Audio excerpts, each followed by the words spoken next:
amal tersebut. Nah, proses penimbangan amal ini Bapak Ibu sekalian, ada hal-hal yang terjadi di situ.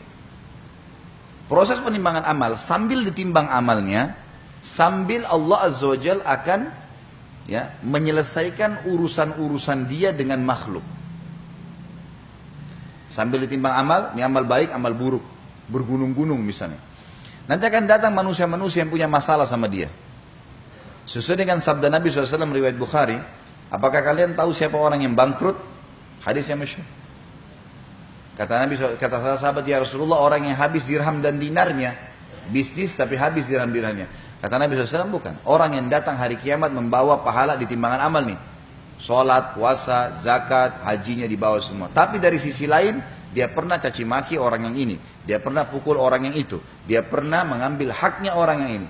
Maka mereka akan datang di hari kiamat di mahsyar, di timbangan itu, menuntut. Ya Allah, orang ini nih, yang lagi ditimbang amalnya, dia pernah mencaci maki saya, tidak sempat minta maaf. Diambillah pahala dia, dikurangin dari timbangannya, dikasih ke orang ini. Ya Allah, orang ini pernah ngambil utang sama saya nggak bayar, diambil lagi.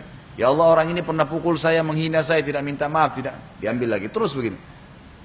Nah ini sampai habis orang yang nuntut. Kalau sudah habis orang yang nuntut, baru kemudian ditimbang kembali tuh. Kan itu. Maka timbangan ini akan sesuai dengan apa yang dituntut tadi. Bahkan kata Nabi SAW, ada orang nanti yang bangkrut benar adalah banyak orang yang datang nuntut dia sampai pahalanya habis. Tinggal dosanya saja. Otomatis timbangan dosanya lebih berat. Karena ini habis pahalanya. Kata Nabi SAW, kalau masih ada yang datang nuntut lagi, ini sudah jelas habis semua pahalanya. Masih ada yang datang nuntut, diambil dosa-dosanya penuntut, ditambahkan ketimbangan dia. Maka dilemparkanlah dia ke dalam api neraka lebih jauh daripada jarak timur dan barat. Jadi luar biasa. Naudzubillah. Makanya saya bilang tadi di awal pertemuan kita, jangan buat musuh. Jangan punya musuh Bapak Ibu sekalian. Sekarang ini ingat semua siapa orang yang pernah kita buat salah sama dia. Telepon minta maaf. Jangan tunda. Jangan merasa karena oh saya lebih tua. Oh saya lebih kaya. Oh saya lebih begini. Darah biru lah, darah merah lah segala. Karena keturunan ini nggak mau minta maaf. Ini ngawur. Bahaya ini. Tukang sapu jalan pun bisa menghabisi pahala kita. Hati-hati. Jangan. Anak, suami, istri, orang tua, paman, tante, semua ingat. Punya salah nggak ya? Kalau boleh mintain maaf. Maaf ya, saya minta maaf kalau ada salah. Kita tahu atau tidak tahu? Ali bin Abi Thalib radhiyallahu anhu hampir setiap hari pegang tangan pamannya Abbas dan mengatakan, paman maafin saya paman kalau saya punya salah. Ali bin Abi Thalib dapat jaminan surga. Pamannya itu. Jadi tidak usah. Bagaimana Ustaz kalau ada kerabat saya sengaja putus hubungan? Ya dia putus hubungan, jangan ikut-ikutan bodoh. Jangan dia dosa, kita dosa. Oh, dia putus saya juga putus. Dia gunjing, saya juga gunjing. Ya dua-duanya masuk neraka. Jangan, kalau dia masuk neraka biarin dia saja. Orang tua saya Ustaz buang saya dari kecil. Gak pernah urus saya, tiba-tiba sudah dewasa saya tahu kalau ini ibu saya. Anggaplah buruk sekali. Pezina lah ibunya, macam-macam. Atau orang kafir gitu kan. Ayah saya ini tidak pernah dulu ceraiin ibu saya buat masalah gitu. Baik, dia berdosa dengan perbuatannya. Anda jangan ikut-ikutan. Karena anak tetap harus bakti sama orang tua.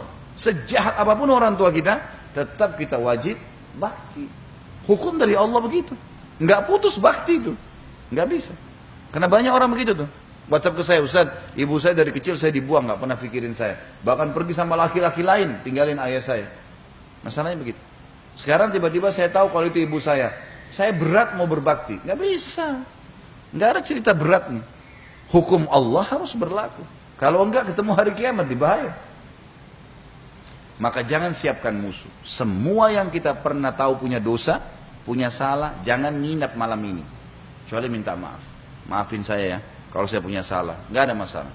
Dan kata para ulama, kalau seseorang hamba sudah tulus minta maaf, maka insya Allah SWT akan bukakan hati orang-orang yang pernah dibuat salah itu untuk memaafkan. Kalau ada haknya, kita pernah ambil pulpen kah, teman sekolah kita dulu pernah kita curi pulpennya kah, pernah ambil apalah, pernah ambil sendalnya orang, apalah yang kecil-kecil, gitu kan. Sampai Imam Nawawi, perhatikannya jelinya, Imam Nawawi rahimahullah karena tidak mau punya musuh hari kiamat, tetangganya pernah kehilangan kambing. Kambingnya hilang nih. Imam Nawawi nggak mau makan kambing 2 bulan. Nggak mau beli kambing di pasar, nggak mau makan kambing. Takut kalau kambing tetangganya itu yang dijual di pasar. Bayangkan tuh. Padahal ini belum tentu kan kambing cuma satu, tapi jelinya tidak mau, hati-hati. Kalau kita kan kadang-kadang tidak peduli masalah itu. Keluar dari masjid teman-teman, jangan injak sendalnya orang. Belum tentu dia mau terima tuh. Ada orang pakai uduk, basah-basah sendalnya. Mungkin sendalnya baru beli, sendal bagus. Dipakai basah. Untuk apa nih? Hati-hati dan untuk hari kiamat. Bisa cari ke orangnya. Nah ini masalah ini.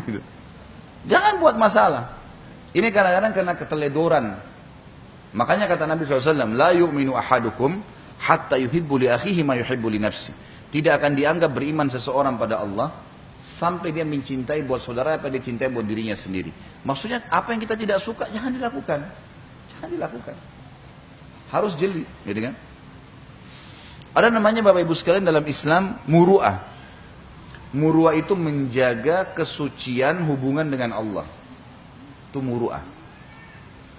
Kalau dalam ilmu hadis, ulama-ulama hadis, perawi-perawi hadis itu, mereka menganggap mencoreng muru'ahnya kalau melakukan perbuatan yang makruh.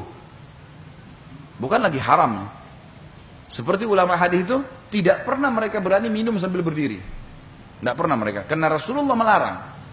Walaupun hukumnya makruh. Sampai begitu mereka hati-hatinya gitu. Dan kalau ada perawi hadis pernah melanggar walaupun perbuatan makruh, itu dianggap ada corengan. Hadisnya dari sahih bisa jadi hasan tuh. Turun. Saking jelinya mereka menjaga kehormatan hubungan dengan Allah Azza wa Jalla. Maka harus jeli. Dan memang begitu cirinya orang beriman. Tidak pernah musuh. Oh tetangga saya orang kafir Ustaz.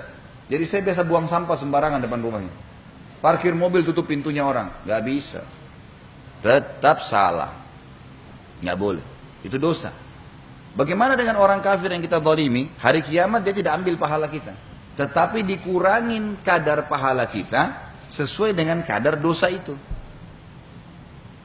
Orang kafir pun tidak boleh dizalimi. Kan gitu? Orang tua kita yang kafir, saya tidak bakti. Dosa. Berapa kadar dosa yang Allah tentukan durhaka pada orang tua? Berapa kadar dosa ditentukan oleh Allah Azza wa Jalla tentang ambil haknya orang? Misalnya kita pernah ngambil buahnya orang misal. Kadar dosanya Allah lebih tahu. Maka kalau dia orang kafir, Allah kurangin pahala kita. Dibuang sesuai dengan kadar itu. Kalau yang menuntut orang beriman, orang muslim dikasih ke dia pahalanya. Tetap habis pahala kita. Makanya jadi orang beriman yang baik-baik, gak punya masalah sama orang. Ini yang suka emosional, marah-marah dengan pasangannya, marah-marah dengan anaknya. Untuk apa ini? Apa manfaatnya? Sudahlah, urusan dunia sabar dikit, laluin. Ini tunggu mati masuk surga. Jangan masuk ke neraka, ini bahaya. Karena kalau kita punya masalah sama orang, Bapak Ibu sekalian, kalau kita sendiri tidak perbaikin dan kita berharap nanti satu waktu gampanglah anak saya minta maafin kalau saya mati. Kalau iya, kalau enggak, kan berbahaya ya. Jangan bermain dengan api neraka nih. Kita bermain dengan korek gas kecil saja sudah panas, apalagi bermain dengan api neraka. Jangan main-main. Ya, ringankan timbangan kita hari kiamat. Bahkan kalau perlu masuk surga tanpa hisab tuh.